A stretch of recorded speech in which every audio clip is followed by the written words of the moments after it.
Life can happen at an alarming rate. Just when you think you have it all figured out, something really unexpected happens. There you are, going about your day, and then you get a phone call, you hear some news, or maybe you experience something so traumatic that you'll never be the same. It's during these times you have an option on how you will respond.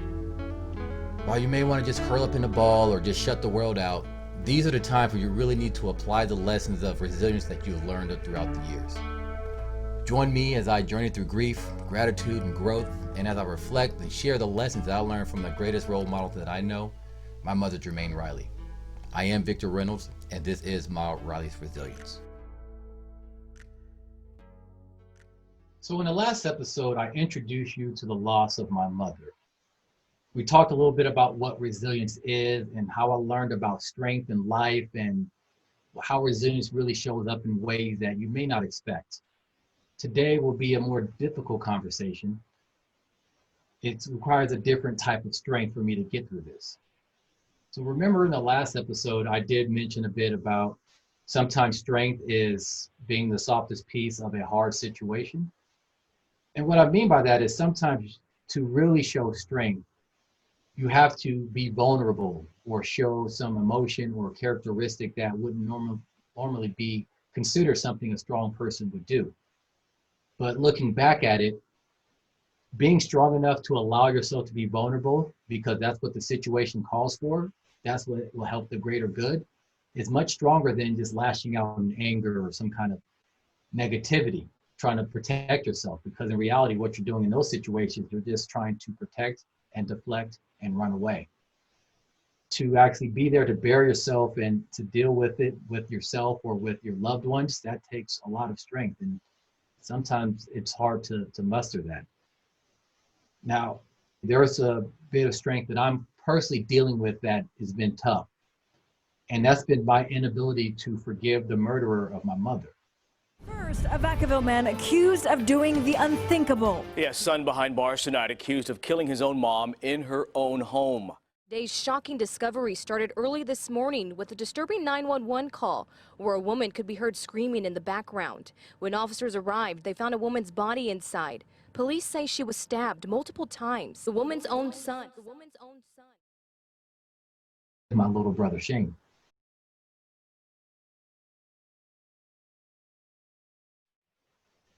You know, right before the passing of my mother, there was nothing to prepare me for the death of my grandmother. And I remember my mom calling me hysterical because my mother was taking care of my grandmother during that time. And the first thing I did was I went to her house. You know, I called my wife, got her out of work, and we went over there to be with my family. I didn't know what to do. I was hurting because my grandmother was passed. I was hurting because my mom was sad that her mother was gone. But a little part of me was a little bit relieved knowing she's not suffering anymore. But I just didn't know what to do just to be there for my mother. A couple of months later, my grandfather passed away. He wasn't taking care of himself, and trying to help himself was difficult. But at the end of the day, it's hard not to blame yourself or take some responsibility, even though he's an adult doing things that he wanted to do. But anyways, getting back to my little brother. And when we found out he had a mental disorder, basically he was bipolar, my mother did the best that she could. And I would imagine she probably took on a little bit of guilt, but there was nothing she could have done to prevent him from getting that. There was nothing she could have done to change who he is. It's just one of those things where you learn that when you can let go and you can actually learn to allow life just to happen without you taking blame over things that are out of your control, it's a bit freeing in a sense. There's one thing I wish my mother would have done. I wish she would have reached out for help with caring for my brother. She reached out with my grandmother's care, and I did what I could to help there. But when it came to my brother, she kept things secret. And I would imagine that's because there was maybe a little bit of shame or feeling that no one else would understand. So my little brother turned out to have some severe mental issues. Now, being that he's a baby of the family, my mother did raise him a little differently than she raised myself. 16 years of mothering experience will do that. As a young kid, he was gifted. He got good grades. He was good at sports. He was just naturally good at whatever he did. Sometimes with those gifts comes a little bit of entitlement, a little bit of Mr. Know-it-all, sometimes a little bit of narcissism in certain ways. But you figure, he's young and he would figure it out, not to be a jerk to people. The biggest example I can remember is during Christmas. I was still young, may have still been in college, so I had a part-time job. And I got him and my other brother, Devin, a type of Lego set. I didn't want to just get them any toy. I wanted to help them, feed their brains. And while Devin may not have been the biggest Lego fan, he was still appreciative that I got him something. Rashane was visibly and upset, like he was just disgusted I would get him something that he didn't ask for. And it was tough to see that. I'm like, because he was acting so ungrateful. And it turns out that he was like that a lot. But as he got older, he finally found something he was really passionate about, and that was acting. He actually did some commercials. He did some extra work. He was actually a really good writer. So he was actually putting a script together, and from all accounts, it was actually really well done, and it was some really good work from a very talented individual. But once we found out he had his mental disorder, it was clear that he didn't want to get help. And I don't think my mother was able to accept that.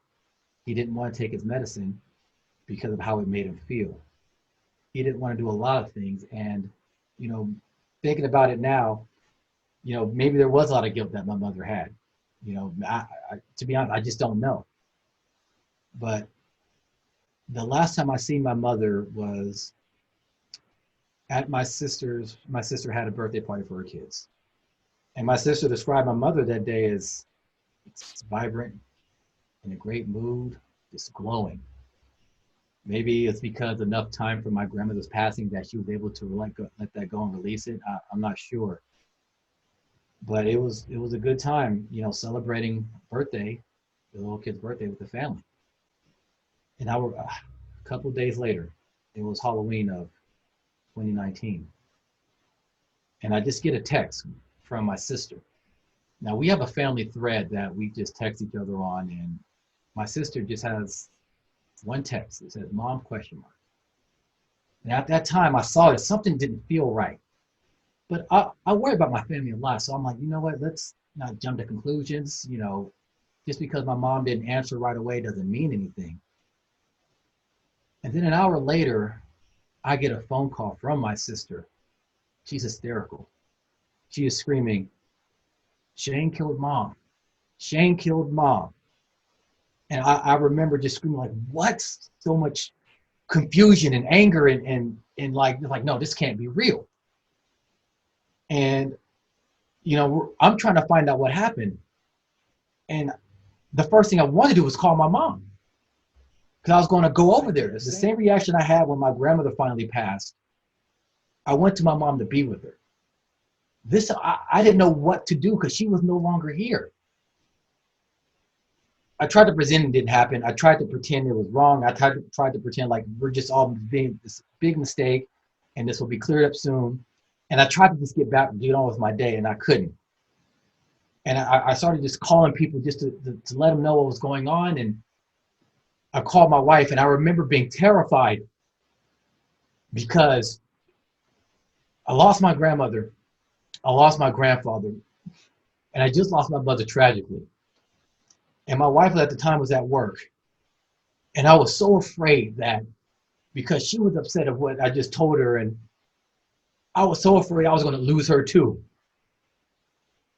Be it a car accident or just something where I would just lose her and I would have nothing and nobody. And when she made it home, I was so relieved. And truth be told, it took a very long time for me to be okay with her leaving the house without me. I was scared to death that she would not come back, that something would happen to her. But after a while, we you come to terms with everything. And it was tough. And now I'm at a point where I want to forgive my little brother, but I'm not there yet. In the beginning, it was so much just, I was apathetic. Like I didn't care about him. I was so concerned about my family, my mother, and what happened. While I'm so angry at him for just not wanting to get help because of these things, it's hard to forget the other 20, 22 years of him being my little brother. Sure, he was annoying, but all little brothers are annoying. I can't just forget those times and those memories. So thinking about that, I go from apathetic, I just don't care about him. I don't care what happens to him, whether he dies or lives, to anger, to sometimes pity, knowing that now that he's coming down, he may or may not realize what he did. And then you go to apathy. And as you can see, my emotions are all over the place. I apologize for not being clear and all over the place. It's just so tough to deal with this. And this is why it's hard for me to forgive him, because I can't logically understand what happened. I can't just put this in a box and like, oh, well, this happened like this, so therefore I could put a nice little bow on it, put it somewhere. And I can't just pretend like it didn't happen, because it's still eating me up inside.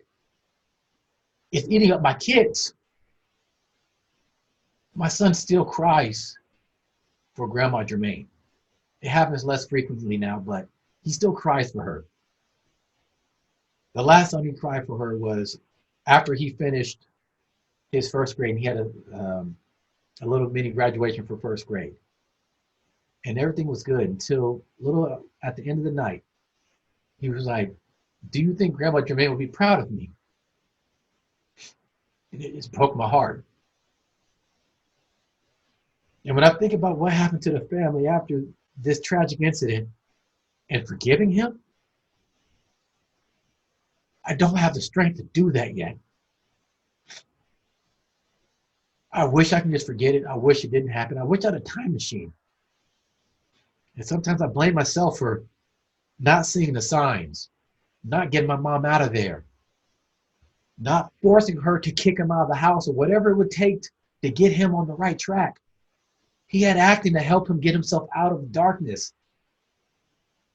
But because of mental illness, he couldn't understand that he needed to do whatever it took to keep himself on the straight and narrow. So it's tough. Forgiving him is going to be difficult. It's going to be one of the most difficult things I can ever do. But let me ask you for a little bit. I want you to look within yourself right now.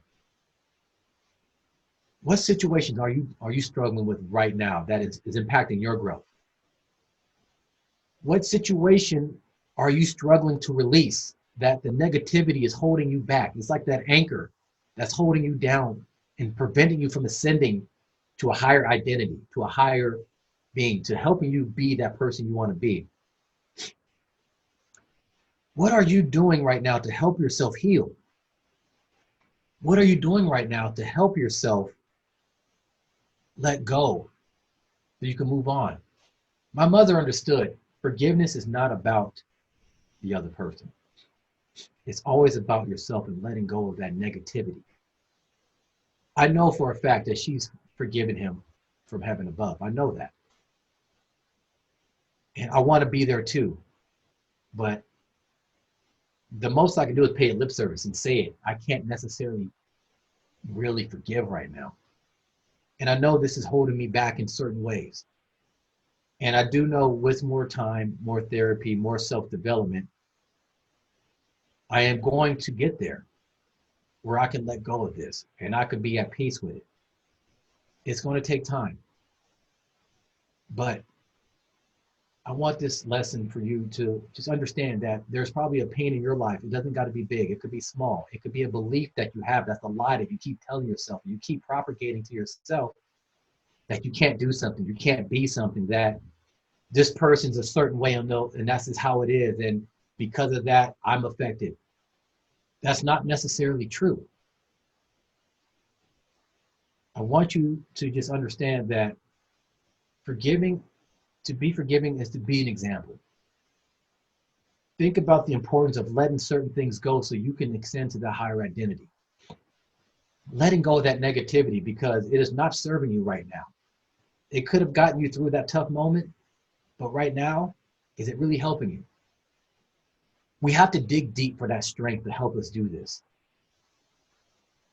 This is the type of resilience my mom left me with. And thanks to the tools that she left me with, I will get through this. I will be able to rise from this, just like you're going to be able to rise from whatever you're going through right now. So as you can tell, this is probably one of the most difficult things I've ever had to share, especially with those people who are outside of my immediate family. I think it's also one of the most important things I've ever done because, this will probably take me another step closer to that healing, to that forgiveness. And I appreciate you allowing me to open myself up in such a way and be vulnerable like this to get this just out.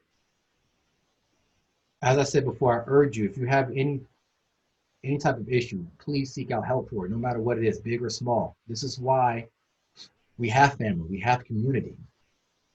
So we can help each other grow and we can help each other be what we were always meant to be. I have not forgiven my brother Shane yet. And like I said, I know I will, and I know my mother has. Resilience teaches us that our strength will help us bounce back quickly. But it does not mean in like the speed that you would like as a person. We can't always just have it here and now. The negative energy from going from hatred to pity to apathy, while it's weighing me down, I know eventually I'm gonna have that peace and that freedom that's gonna help me rise and help me to ascend. I just gotta be kind to myself and not try to force that process. I gotta make sure that I do what I can to heal. I wanna make sure that you understand that you can always rely on somebody to help you, be it family, friends, or a professional. Hell, like without the help of a licensed therapist after the passing of my mother, I don't know where I would be right now. Yes, things aren't perfect. Yes, I struggle with a lot of things. Yes, I still think about the incident and just not having my mother, but I'm in a better place now because I sought out help and my wife was with me seeking out help, and I made sure my children got that professional help as well. So I want to urge you, no matter what you're going through, whether it's big or small, take care of yourself out there. Make sure that you are actually doing what you can to replenish your spirit, your soul, your mental abilities, because no one should have to suffer in the way that my mother took upon herself. And whatever's going on in your life, understand people do love you and there is help out there. And if I can prevent one other person from suffering in that way, then maybe this will all be worth it and to heal. One of the things I've done actually is taking on some of my mother's traditions. She's really into figurines. So many times for Christmas, I would get her something. She would like say she loved it, would never use it. But I remember my wife and I went to Japan one year and we got her a Japanese doll. And she really loved it, and it went with the rest of her figurines from places all over the world. That's why behind me I have a lot of the bobbleheads that she left to me after passing. She was a Warrior season ticket holder and had a lot of bobbleheads. So one of the things that helps me remind myself of my mother, that's going to bring me one step closer to that forgiveness, to that healing. So I just want to urge you, don't search for non-existent strength. It's within you. It's that inner peace that we all have within us that we just gotta be brave enough and vulnerable enough to dig deep and find it. All right, well, that's it for this episode. I will see you guys next week. I love you, Mom. I love all of you. And if you ever want to talk about whatever you're going through, just say so in the comments. I'll reply. I get it. So with that, I'll see you guys next week.